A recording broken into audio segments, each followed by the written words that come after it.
একেবারে সংক্ষিপ্ত ভাবে আমরা বোঝার চেষ্টা করব আউযু বিল্লাহ কেন প্রয়োজন হয়।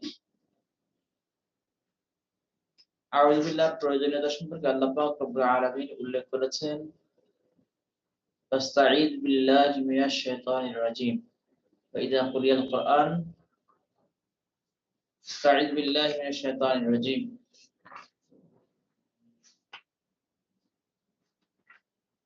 যখন তোমরা কোরআন তেলাওয়াত করবে তখন আল্লাহর কাছে শয়তান থেকে পানাহ চেয়ে নেবে।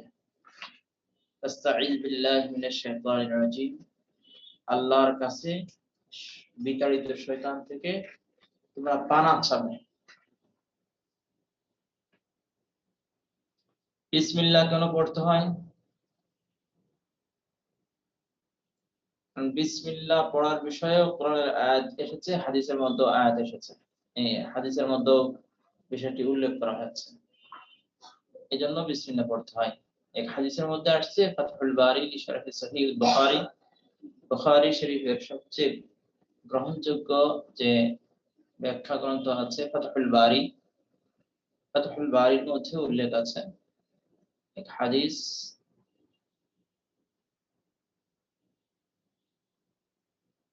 সেই হাদিসের মধ্যে উল্লেখ করা হয়েছে যে প্রত্যেক কাজের শুরুতে বিসমিল্লাহ পড়া, যদি বিসমিল্লাহ না পড়া হয় তাহলে ফাহুয়া আফতা, তাহলে সেটা বরকত শূন্য হয়ে যায়। এই জন্য বিসমিল্লাহর বিধান এসেছে। এছাড়াও কোরআনের আয়াতের মধ্যে বিসমিল্লাহ পড়া সম্পর্কে উল্লেখ করা হয়েছে। আউযু বিল্লাহ এবং বিসমিল্লাহ এর কিছু নীতিমালা আছে, সেই নীতিমালাগুলো আমাদের একটু জেনে রাখতে হবে। প্রথম হচ্ছে যে বিসমিল্লাহ যেটা, এই বিসমিল্লাহ হচ্ছে সূরাতুন নামালের একটি আয়াত। অনেক ফুকাহা ইকরাম, অনেক মুহাদ্দিসিন ইকরাম বিসমিল্লাহির রহমানির রহিম এতটুকু অংশকে বলেছেন স্বতন্ত্র একটি আয়াত, যেটা দুইটা সূরার মাঝখানে অথবা কোন সূরা শুরু করলে সেই সূরার শুরুতে পড়তে হয়। আউযু বিল্লাহ এবং বিসমিল্লাহ কোরআন মাজিদ শুরু করার পূর্বে আউযু বিল্লাহ এবং বিসমিল্লাহ এই দুইটা জিনিস পড়া ওয়াজিব, পড়তে হয়। কারণ পড়তে পড়তে যদি আরেকটি সূরা চলে আসে তখন বিসমিল্লাহির রহমানির রহিম এটা পড়া ওয়াজিব। আবার পড়তে পড়তে যদি সূরা তাওবা চলে আসে তাহলে আউযু বিল্লাহ পড়া যাবে না, বিসমিল্লাহ পড়া যাবে না। তবে যদি কোরআন শরীফ তেলাওয়াতের শুরুতেই সূরা তাওবা থেকে শুরু হয় তাহলে সেক্ষেত্রে আউযু বিল্লাহ পড়তে হবে, বিসমিল্লাহ পড়তে হবে না। যদি সূরা তাওবার মাঝখান থেকে তেলাওয়াত করা হয় তাহলে সেক্ষেত্রে বিসমিল্লাহির রহমানির রহিম পড়তে হবে, আউযু বিল্লাহ পড়তে হবে। এ হলো আউযু বিল্লাহ এবং বিসমিল্লাহ সম্পর্কে সংক্ষিপ্ত আলোচনা। এখন আমরা মূল আলোচনায় চলে যাই। আউযু বিল্লাহি মিনাশ শাইতানির রাজীম, বিসমিল্লাহির রহমানির রহিম।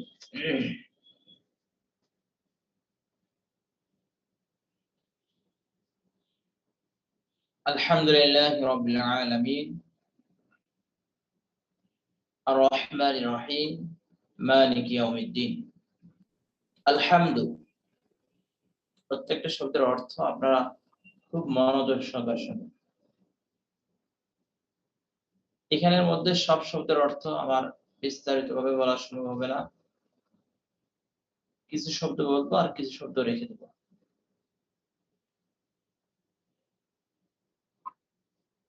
আল্লাহ,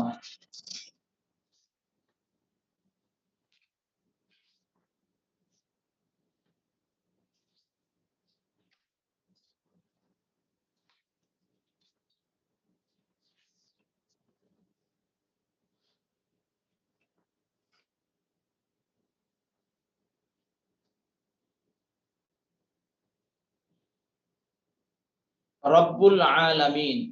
আল আলামিন এর আগে রব শব্দ এসেছে, এই রব শব্দের অর্থ হচ্ছে প্রতিপালক। রব শব্দের বহুবচন আরবাব। রব শব্দের সাধারণত দুইটা অর্থ আমরা ব্যবহার করে থাকি কোরআনের তরজমার ক্ষেত্রে। এক নম্বর অর্থ মালিক, আর এক নম্বর অর্থ অধিপতি বা অধিকারী। আরবরা বিভিন্ন সময় তাদের কবিতার মধ্যে, তাদের কথার মধ্যে রব শব্দ ব্যবহার করে থাকে, সাথে আরেকটি শব্দকে যুক্ত করে। যেমন আরবরা বলে থাকে রব্বুল বাইত, গৃহকর্তাকে বলা হয় রব্বুল বাইত, ঘরের মালিক। আর ঘরের মালকিনীকে বলা হয় রব্বাতুল বাইত, গৃহকর্ত্রী।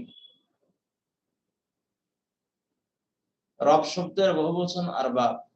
রব শব্দের মূল অর্থ মালিক, অধিকারী, অধিপতি। আল আলামিন, আল আলামু শব্দের বহুবচন। আলামুন অর্থ জগৎ। এক একটা সৃষ্টি হচ্ছে এক একটা জগৎ।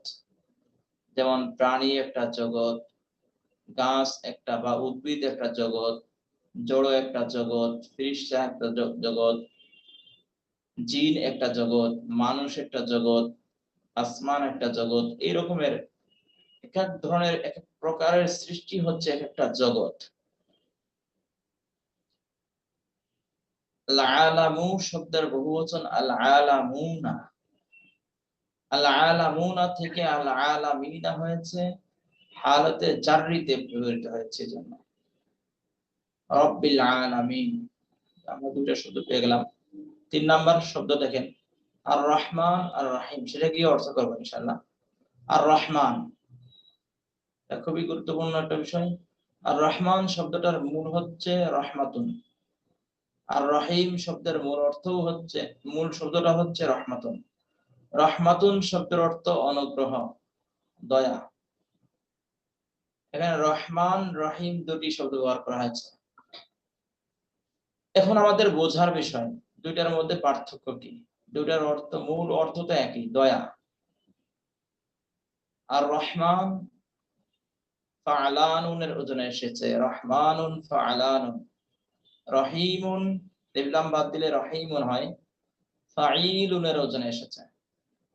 যদি কোনো শব্দ ফাআলানুনের ওজনে আসে, তখন সেটা, সেই অর্থটা তার মধ্যে অধিক পরিমাণে আছে এটা বোঝায়। রহমান মানে কি, অত্যন্ত দয়ালু, অতি দয়ালু, অতি দয়ালু। রহিম শব্দ ফাঈলুনের ওজনে এসেছে। কোন শব্দ যদি ফাঈলুনের ওজনে ব্যবহৃত হয়, তখন তার মধ্যে দুইটা অর্থ একসাথে পাওয়া যায়। এক, অধিক পরিমাণ অর্থ পাওয়া যায়। দুই, স্থায়ী অর্থ পাওয়া যায়। ফাঈলুন এর মধ্যে যে অর্থ পাওয়া যায় সেটা হচ্ছে অধিক ও স্থায়ী। অধিক ও স্থায়ী, এই অর্থটা পাওয়া যায় ফাঈলুন ওজনে কোন শব্দ ব্যবহৃত হলে। আর ফাআলানুন ওজনে কোন শব্দ ব্যবহৃত হলে সেখানে অধিক অর্থ পাওয়া যায়, স্থায়ী অর্থ পাওয়া যায় না। দুইটার মধ্যে একটু ব্যবধান আছে। তাহলে আমরা দুইটার অর্থ কি কি গ্রহণ করতে পারি। আর রহমান অত্যন্ত দয়ালু, অতি দয়াবান। অত্যন্ত দয়ালু, অতি দয়াবান, ভালো করে অর্থগুলো মনে রাখেন। আর রহিম এর মধ্যে যেহেতু দুইটা বিশেষণ একসাথে পাওয়া যায়, একটা একটা হলো আধিক্য অর্থ পাওয়া যায়, আরেকটি হলো স্থায়ী অর্থ পাওয়া যায়। যে আধিক্য অর্থটা আছে সেটা স্থায়ী ভাবে থাকবে, কখনোই এটা কখনোই এটা কোনো কম হবে না, বরং এটা স্থায়ী ভাবে থাকবে। দুনিয়ার জগতেও স্থায়ী থাকবে, আখিরাতের জগতেও এটা স্থায়ী থাকবে, এটা কখনো ম্লান হবে না। এই রকমের গুণ হচ্ছে ফাঈলুনের ওজনে আসে। যেহেতু ফাঈলুনের ওজনে রহিমুন শব্দ এসেছে, সুতরাং এটার অর্থ আমরা কিভাবে করতে পারি, এটা ভালো করে দেখেন। চির দয়াময়, চির দয়াময়, চির শব্দটা যখন যুক্ত করা হবে তখন এটা স্থায়ী অর্থ বোঝায়। যদি অত্যন্ত দয়াময় বলা হয়, অত্যন্ত করুণাময় বলা হয়, অথবা অতি দয়াবান বলা হয়, তাহলে কি সেটার মধ্যে চিরস্থায়ী যে গুণ আছে সেই গুণটা কি পাওয়া যায়? ওকে, সাড়া দিয়েন, কথা বললেন।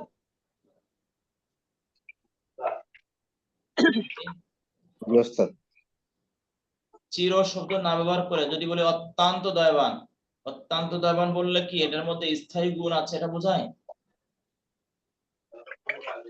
বোঝায় না। বোঝায় না। যদি বলে দিই চির দয়াময়, চির দয়াবান, এবার তাহলে বোঝায়। তখন কিন্তু স্থায়ী অর্থ বোঝায়। আমাদের অর্থের ক্ষেত্রে কিন্তু এটা ভালো করে মনে রাখতে হবে। সব বড় বড় কিতাবগুলোর মধ্যে এই অর্থগুলো গ্রহণ করা হয়, কিন্তু বাংলায় যখন তর্জমা করা হয় তখন দুইটার অর্থ একই করে ফেলা হয়। তখন মানুষ মনে করে যে দুইটা শব্দ একই রকম অর্থ, অথচ এর মধ্যে বিস্তর পার্থক্য রয়েছে। দুনিয়াতে আল্লাহ পাক রব্বুল আলামিন সবার উপর সমানভাবে দয়া প্রদর্শন করে থাকেন। এই দয়াটা স্থায়ী না। এই দয়াটা কি স্থায়ী না। এজন্য আল্লাহকে বলা হয় রহমান, মানে দুনিয়ার গুণাগুণ এটা। আর রহিম এমন গুণা দয়া, যেই দয়াটা আল্লাহ দুনিয়াতেও প্রদান করে থাকেন, আখিরাতেও তাদের প্রতি সেই দয়াটা প্রদান করে থাকেন। তাহলে যেই দয়াটা শুরু হয় দুনিয়া থেকে এবং তার কোনো শেষ হয় না, এটা চিরদয়া না? এই জন্য চিরদয়াবান যিনি, এটা মূলত মুমিনদের ক্ষেত্রে আল্লাহ ব্যবহার করেছেন। একই শব্দ আর রহমান আর রহিম, দুটার অর্থ, দুটার মূল শব্দ কি? রহমাতুন। আর রহমান আর রহিমের মাজদার কি? রহমাতুন। রাহমাতুন। রহমাতুন শব্দ থেকে ফালানুনের ওজনে এসেছে রহমান, আর রহমাতুন শব্দ থেকে ফাইলুনের ওজনে এসেছে রহিম। ফালানুন ওজনে কোন শব্দ আসলে অধিক অর্থ বোঝায়, ফাইলুন ওজনে কোন শব্দ আসলে অধিক ও স্থায়ী অর্থ বোঝায়। ভালো করে মনে রাখেন। জি। আচ্ছা, মালিক শব্দ এসেছে, মালিক অর্থ আমরা সবাই জানি, মালিক মানে অধিপতি, মালিক। ইয়াউমুন শব্দের অর্থ দিন, আর দিন শব্দের অর্থ দিন। ইয়াউমুদ্দিন, দিন, দিনের দিন, এরকম নাকি? এখানে ইয়াউমুদ্দিন মানে প্রতিদান দিবস, বিচার দিবস, বিচারের দিন। এরপরে না'বুদু, আবাদা ইয়াবুদু, আল ইবাদাতু শব্দ থেকে এসেছে ইবাদত করা, না'বুদু আমরা ইবাদত করি। নাস্তাঈন, আল ইস্তিআনাতু মাজদার থেকে ব্যবহৃত হয়েছে। ইস্তাআনা ইস্তাঈনু, আল ইস্তিআনাতু অর্থ সাহায্য চাওয়া, সাহায্য কামনা করা। আল ইস্তিআনাতু অর্থ কি? সাহায্য চাওয়া, সাহায্য কামনা করা। আল ইস্তিআনাতু এর মূল অক্ষর হচ্ছে আউনুন। আউনুন শব্দের অর্থ সাহায্য। এখন সাহায্য বাবে ইস্তাফআলা থেকে, বাবে ইস্তিফআল থেকে ব্যবহৃত হওয়ার কারণে তার মধ্যে চাওয়া একটা অর্থ আছে। এটাকে আরবিতে বলা হয় তলবে মাখজ, মানে মূল যে অর্থ আছে সেই অর্থটাকে চাওয়া যদি প্রদান করা হয়, চাওয়া অর্থে ব্যবহৃত করা হয় মূল অর্থের সাথে, তখন সেটাকে বলা হয় তলবে মাখজ। তলবে মাখজ মানে মূল যে অংশটা আছে সেটাকে অনুসন্ধান করা, চাওয়া। এখন আউনুন অর্থ সাহায্য, এই সাহায্যটা বাবে ইস্তাফআলা বা বাবে ইস্তিফআল থেকে ব্যবহৃত হওয়ার কারণে এই শুধু চাওয়া বললে হবে না, সাহায্য বললে হবে না, সাহায্য চাওয়া বলতে হবে। তাহলে ইস্তাআনা ইস্তাঈনু, আল ইস্তিআনাতু অর্থ হচ্ছে সাহায্য চাওয়া, সাহায্য কামনা করা। এরপর দেখেন আস-সিরাত অর্থ পথ, আল মুস্তাকিম মানে সরল সহজ। এরপরে আনআমতা, এগুলো কিন্তু খুব জটিল শব্দ না, কিন্তু অর্থগুলো ভালো করে না বুঝলে অর্থ করতে গেলে ঝামেলা হয়ে যায়। মাকে বল যে সাজলিন ভাগ করেছে যা। আনআমতা, আনআমতা এর মূল অক্ষর হচ্ছে নুন আইন মিম, নিয়ামুন মানে অনুগ্রহ, নিয়ামত। অনুগ্রহ যে করে সেটা নিয়ামত হয় না? জি। অনুগ্রহটা কি?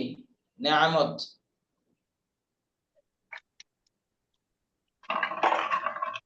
আনআমতা তুমি অনুগ্রহ করেছ, তুমি দয়া প্রদর্শন করেছ, তুমি দয়া দিয়েছ, তুমি নিয়ামত দান করেছ।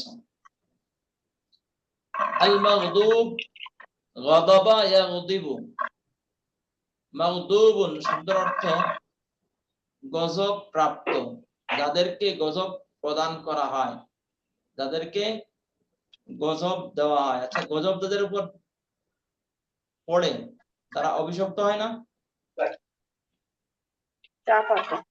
যারা গজব পায়, যাদের উপর গজব পতিত হয়, এরা অভিশপ্ত হয় না? জি এরা অভিশপ্ত। এই জন্য মাগদুব এর আরেকটি অর্থ হচ্ছে অভিশপ্ত। এখানে দলিন শব্দ এসেছে, দলিন হালাতে রাফঈ হলে হয়ে যেত দলুনা। দলুনার অর্থ এটা জামা ওয়াহিদ হবে দলুন, অর্থ পথ ভ্রষ্ট। তাহলে দলুনা দলিনা অর্থ হচ্ছে পথ ভ্রষ্ট। এবার আমরা মূল অর্থের দিকে চলে যাই। আরেকটা অর্থ আমি বলেছিলাম গত যখন তরজমা করিয়েছিলাম রমজানের শুরুতে, তখন এখানে বলেছিলাম আলহামদুল আলিফ লাম তিনটি অর্থে ব্যবহৃত হয়। ভালো করে মনে রাখেন, আপনাদের তিনটা অর্থ মুখস্থ করতে হবে তা না, তবে প্রত্যেকটা এই যে তরজমাতুল কোরআন পড়ছেন, তরজমাতুল কোরআন পড়ার জন্য আপনাদের প্রথম শর্ত হচ্ছে আপনারা সবাই খাতা কলম নিয়ে বসবেন। এই শব্দগুলো জি ভেঙে ভেঙে বলছি, এগুলো কিন্তু একটু পরে মনে থাকবে না, যখন চর্চা করবেন তখন এটা মনে থাকবে, লিখে রাখবেন। আলিফ লাম এক নাম্বার হচ্ছে হাকিকতের অর্থ বোঝায়। হাকিকত মানে প্রকৃতপক্ষে, বাস্তবে যেটা যেটা তার মধ্যে আছে তাকে বলা হয় হাকিকত। দুই নাম্বার ইস্তেগরাক। ইস্তেগরাক মানে কি? সবগুলোকে একসাথে অন্তর্ভুক্ত করে রাখে, এটাকে বলা হয় সমগ্র বা সমস্ত। তিন নাম্বার আহদে জেহনি। এখানে আহদে জেহনি হবে না আহদে খারিজি, সবার কাছে যেটা এক ধরনের পরিচিতি বা নির্দিষ্ট হয়ে আছে। এখানে মূল যে অর্থ আলহামদু, আমাদের বাংলাদেশে বিভিন্ন তরজমার মধ্যে লেখা হয় সমস্ত। আপনি সমস্ত বলতে পারেন। সমস্ত যখন অর্থ বলবেন তখন ইস্তেগরাকি অর্থ ব্যবহৃত হয়। আর যখন আলহামদু এর আলিফ লামকে সমস্ত না বলে প্রকৃত বলবেন তখন হাকিকতের অর্থ বোঝাবে। তো আলহামদু সমস্ত প্রশংসা, আলহামদু প্রকৃত প্রশংসা, লিল্লাহি আল্লাহ।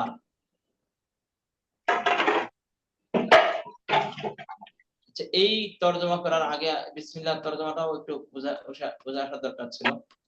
বিসমিল্লাহ তরজমাটাও একটু ভালো করে বোঝার দরকার। এখানে বিসমিল্লাহ এর বাটা এসেছে মূলত ইস্তিআনাতের অর্থে। আল ইস্তিআনাত মানে কি? সাহায্য কামনা করা, না? বা হরফে জার এসেছে যে কোনো একটা শিবুল ফেল অথবা যে কোনো একটা ফেল তার আগে আছে উচ্চ। যেহেতু হরফে জার এসেছে, হরফে জার চাই তার পূর্বে কোনো একটি ফেল অথবা শিবুল ফেল আছে, এগুলো বোঝাতে চাইছে। সেই হিসেবে আমরা বলতে পারি এখানে কি উচ্চ আছে। বিভিন্ন তাফসীরের কিতাবের মধ্যে যে বিষয়টি উল্লেখ করা হয়েছে সেটা হচ্ছে আবদাউ, আমি শুরু করছি, আমি শুরু করছি। বিসমিল্লাহি আল্লাহর নামের সাহায্য, আল্লাহর নামে। দেখুন আল্লাহর নামে বলতে কি? বিছানায় নিয়ে যাওয়া আসতেছে। এখানে আল্লাহর নাম উল্লেখ করা হয়েছে, তারপরে এর শুরুতে আনা হয়েছে বি। এই বাটার অর্থ কি তখন হবে? এটা কিন্তু ভালো করে মনে রাখেন, বাটা কিন্তু কয়েকটি অর্থে ব্যবহৃত হয়। এক নাম্বার ইস্তিআনাতের অর্থে ব্যবহৃত হয়, তামলিকের অর্থে ব্যবহৃত হয়, এরকমের 10টি অর্থে ব্যবহৃত হয়, আপনারা এর আগে পড়েছেন। এইখানে মূল যে অর্থ বাটা সেটা ইস্তিআনাত বা সাহায্য কামনা অর্থে ব্যবহৃত হয়। এটা যদি সাহায্য কামনা অর্থে ব্যবহৃত হয় তাহলে অর্থ হবে বিসমিল্লাহি, আমি শুরু করছি আল্লাহর নামের সাহায্য কামনা করে।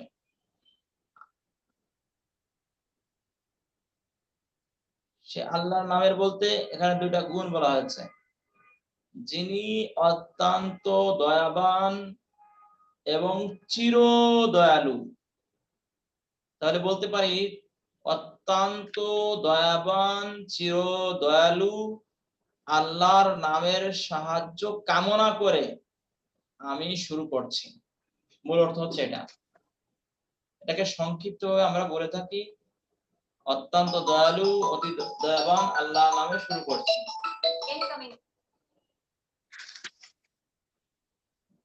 এরপরে আলহামদু সমস্ত প্রশংসা, লিল্লাহি আল্লাহ সমস্ত প্রশংসা আল্লাহর জন্য, রব্বিল আলামিন যিনি বিশ্ব জগতের মালিক প্রতিপালক।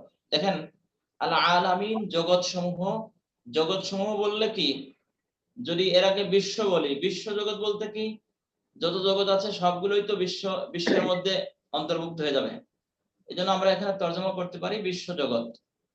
যিনি বিশ্ব জগতের প্রতিপালক, যিনি বিশ্ব জগতের মালিক, যিনি বিশ্ব জগতের অধিপতি, যিনি জগৎ সমূহের মালিক, এটা তো বলা যায় হুজুর।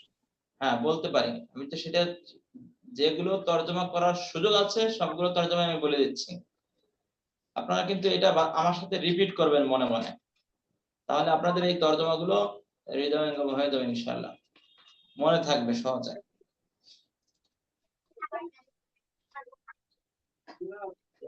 আল্লাহ, তাহলে এখানে আমরা কি অর্থ পেয়ে গেলাম?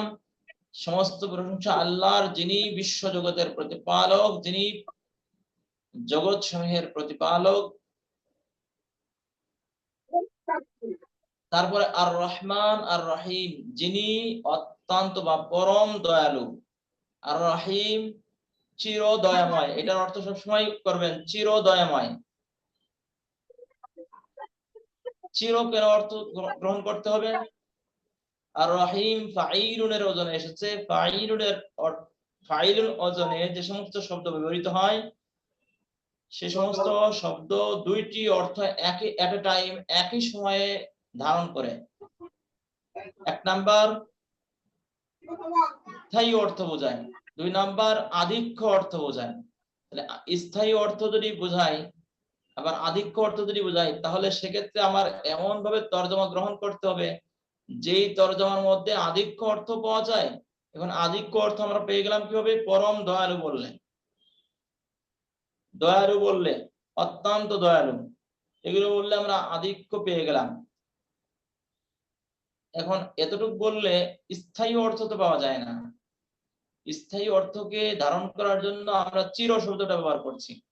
চির দয়াময়, চির দয়াময় যখন বলা হবে, যার মধ্যে যে দয়াটা তার শেষ হয় না, এই রকমের দয়া যদি কোনো কিছুর মধ্যে থাকে আর তাকে বলা হয় যদি চিরদয়াময়, তাহলে সেখানে তো এমনি আধিক্য অর্থ বোঝায়, আধিক্য অর্থ চলে আসে না? হ্যাঁ, এটা ভালো করে মনে রাখবেন। তাহলে আর রহমান আর রহিম, যিনি অত্যন্ত বা পরম দয়ালু, আর রহিম চির দয়াময়, চির দয়াবান। মালিক ইয়াউমিদ্দিন, যিনি, এই যে যিনি যিনি বলছি এটা আমরা পেলাম কোথায়? এটা কিন্তু তারকিবের সময় প্রয়োজন হয়। মালিকি ইয়াউমিদ্দিন, মালিক ইয়াউমিদ্দিন। ইয়াউমুদ্দিন শব্দের অর্থ বিচার দিবসের অধিপতি, বিচার দিবসের মালিক, বিচার দিনের মালিক। কয়েকভাবে অর্থ করলাম, এই অর্থগুলো মনে রাখেন। মালিক ইয়াউমিদ্দিন, বিচার দিনের মালিক। তাহলে আল্লাহ পাকের এখানে কিছু প্রশংসা বর্ণিত হয়েছে। জগতের মালিক, সকল জগতের মালিক আল্লাহ। সকল জগতের মালিক যিনি, তার গুণাগুণ হচ্ছে তিনি অত্যন্ত দয়ালু, তিনি চির দয়াবান। আরেকটি বৈশিষ্ট্য বা আরেকটি ক্ষমতা হচ্ছে তার, তিনি বিচার দিবসের মালিক। কেন বিচার দিবসের মালিক? যে সেখানে বিচার যখন কেউ করে, স্বাভাবিক অবস্থায় দুনিয়ার কোন মিটিং সেটিং ইত্যাদিতে যখন কেউ বিচার করে, তিনি হন ওই মিটিং এর মধ্যমণি। জগতের যা কিছু আছে সেইগুলোর বিচারক একমাত্র আল্লাহ। তাহলে এখানে অবশ্যই বোঝা যাচ্ছে যে সবাই তার অধীনে। ইয়াকা না'বুদু, ইয়া শব্দ কায়ের সাথে যুক্ত হয়েছে দমিরে মানসুবে মুনফাসিল। দমিরে মানসুবে মুনফাসিল যখন কোন ফেলের পূর্বে ব্যবহৃত হয়, এটা তো দমিরে মানসুবে মুনফাসিল, অবশ্যই কোন ফেলের মাফউল হবে। এখন স্বাভাবিক অবস্থায় ফেলের মাফউলটা আমরা পরে উল্লেখ করে থাকি। যদি ফেলের মাফউলটা পূর্বে উল্লেখ করা হয় তাহলে তার মধ্যে হাসরের অর্থ পাওয়া যায়। হাসর মানে এটা অবশ্যই তাকিদের অর্থ পাওয়া যায়, একটা একমাত্র তাকিদের অর্থ ইজি। পাওয়া। হ্যাঁ, হাসর বলতে একমাত্র অর্থ বোঝায়, বুঝতে পেরেছেন? আবার তার মধ্যে তাকিদের অর্থ পাওয়া যায়। হাসর এবং হাসরলে তাকিদ বলা হয়। এটা মিরকাতুল মাফাতিহের মধ্যে আছে। মিরকাতুল মাফাতিহ মিশকাতুল মাসাবিহের একটা কালজয়ী ব্যাখ্যা গ্রন্থ, শরাহ। তো ইয়াকা তোমার, ই না'বুদু আমরা ইবাদত করি, ওয়া ইয়াকা এবং তোমারই কাছে নাস্তাঈনু আমরা সাহায্য কামনা করি।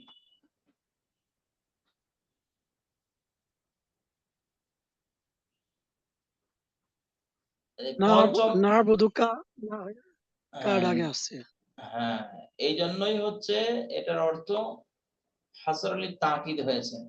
ইহদি, আপনি এখানে একটু বোঝার বিষয়। ইহদি শব্দ,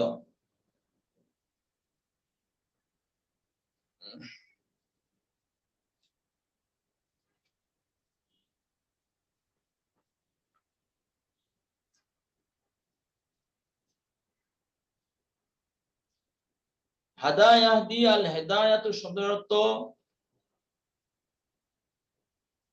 পথ প্রদর্শন করা। হাদা ইয়াহদি আল হিদায়াতু শব্দের অর্থ কি? পথ প্রদর্শন করা। হিদায়াতুন শব্দের আরেকটা অর্থ আছে, অত্যন্ত কোমল ভাবে পথ দেখানো। এটা কিন্তু মনে রাখেন, অত্যন্ত বা কোমল ভাবে পথ দেখানো, কোমল ভাবে পথ দেখানো। তাহলে হেদায়েত যে কোনো ভাবে না, কোমল ভাবে পথ দেখানো।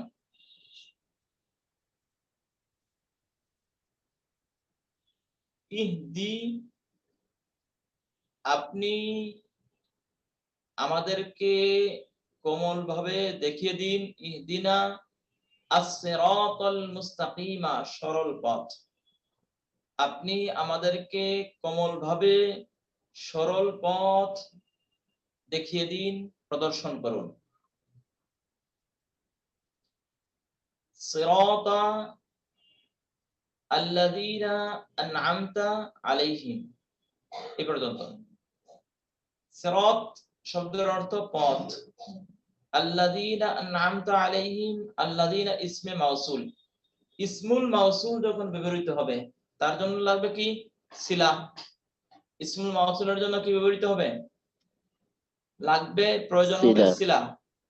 তো সিলাটা আগে আসে না পরে আসে? পরে আসে। আপনারা নাহবী পড়ার সময় সিলা মাউসুল সম্পর্কে বিস্তারিত শুনেছেন, পড়েছেন। আল্লাযীনা ইসমুল মাউসুল, ইসমুল মাউসুল যেখানেই ব্যবহৃত হবে তার জন্য লাগবে সিলা। ইসমুল মাউসুলের পরবর্তী অংশই সিলা হয়ে থাকে। এই সিলাহ এর মধ্যে ইসমুল মাউসুলকে বোঝানোর মতো একটা দমির থাকে। সিলাহের মধ্যে একটি দমির থাকে, যেই দমিরটা ইসমে মাউসুলকে ইঙ্গিত করে ব্যবহৃত হয়। বিষয়টা কি বুঝতে পেরেছেন?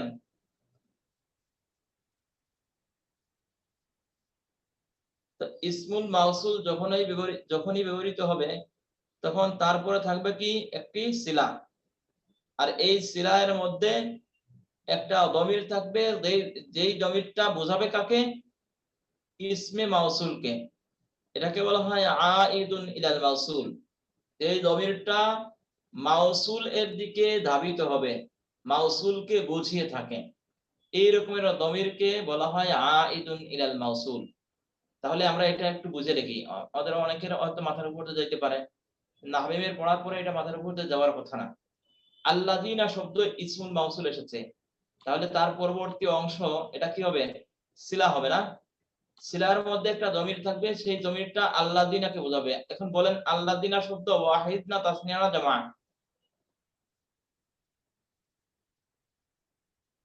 আল্লাযী জামা, আল্লাযী জামা। জামা মুযাক্কার না মুয়ান্নাস? আল্লাযিনা। এ তো মুযাক্কার ধরতে হয়। মুযাক্কার। তাহলে মুযাক্কার ধরতে হবে কেন? মুযাক্কার সুজা। হুম, আল্লাযিনা এটা জামা মুযাক্কার। তাহলে জামা মুযাক্কারের জন্য কি জমির ব্যবহৃত হয়? হুম হুন্না না? হুন্না ব্যবহৃত হয় না হুম ব্যবহৃত হয়? হুম। হুম। হুম, তাহলে এই জন্য আলাইহিম, এই যে হিম যেটা আছে, এই হিমটা কাকে বুঝিয়েছে? আল্লাযিনার দিকে ধাবিত হয়েছে। এটাকে বলা হয় আইদুন ইলাল মাউসুল। আনআমতা আলাইহিম হচ্ছে সিলা, সিলার মধ্যে রয়েছে হুম জমির। এই জমিরটা কাকে বোঝাচ্ছে? আল্লাযিনাকে। এই সিলা এবং আইদুন ইলা ইসমে মাউসুল এবং আইদুন ইলাল মাউসুল, ভালো করে মনে রাখেন, দুইটা মিলে অর্থ গ্রহণ করতে হয়। অর্থ গ্রহণের ক্ষেত্রে এই দুইটা মিলে এক অর্থ গ্রহণ হয়। আমি কি বোঝাতে পেরেছি? জি হুজুর, আল্লাযীনা হুম। এবার আল্লাযিনা যাদের উপর, দেখেন দুটার অর্থ একসাথে হয় নাই? আল্লাযিনা যারা জি, না, এর আলা অর্থ আসবে, এবার হুমের অর্থ একসাথে হবে। অর্থ কি হবে? যাদের উপর, যাদের প্রতি, আলা প্রতি, উপর, যাদের প্রতি, প্রতি। আনআমতা তুমি অনুগ্রহ প্রদান করেছ, তুমি নিয়ামত দান করেছ, আপনি নিয়ামত দান করেছেন।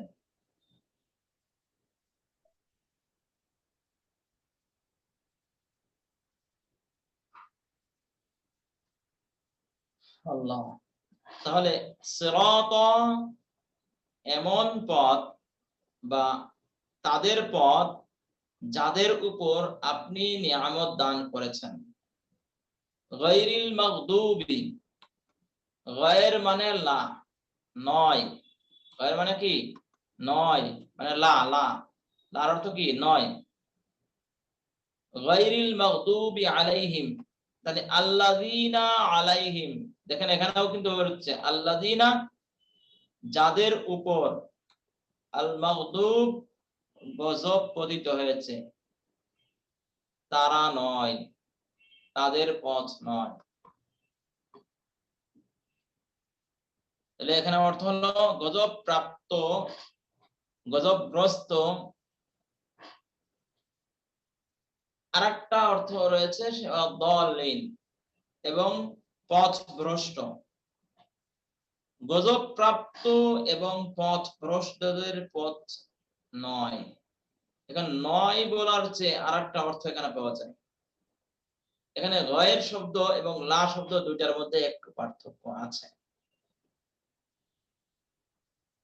এই দুইটা যখন একই ক্ষেত্রে দুই ভিন্ন ভিন্ন একই বাক্যের মধ্যে ভিন্ন ভিন্ন অর্থ বোঝাবে, তখন সেক্ষেত্রে তাকিদের অর্থ বোঝাবে। ভিন্ন ভিন্ন অর্থ বলতে এখানে ভিন্ন শব্দ ব্যবহৃত হচ্ছে, গয়ের এবং লা দুইটা তো ভিন্ন ভিন্ন শব্দ, তো একই অর্থ বোঝাচ্ছে। এই জন্য এই দুইটা একত্রে এরকম ব্যবহৃত হলে তখন একটা তাকিদ বা জোরালো অর্থ প্রকাশ করে থাকে। সেই হিসাবে গায়রিল মাগদুবি আলাইহিম ওয়াদ-দাল্লিন এর অর্থ হবে গজবগ্রস্ত এবং গোমরাহ বা পথভ্রষ্টদের পথ কিছুতেই নয়। বুঝতে পেরেছেন? তাহলে আপনি কাদের পথ দেখাবেন? যাদের প্রতি আপনি অনুগ্রহ প্রদান করেছেন, তাদের পথ কিছুতেই নয়। যারা গজবগ্রস্ত ও পথভ্রষ্ট, তাদের পথ কিছুতেই নয়। যারা পথ গজবপ্রাপ্ত বা গজবগ্রস্ত ও পথভ্রষ্ট। এখানে গজবগ্রস্ত বলতে কাদেরকে বোঝানো হয়েছে? ইহুদিদেরকে। আর পথভ্রষ্ট কাদেরকে বোঝানো হয়েছে?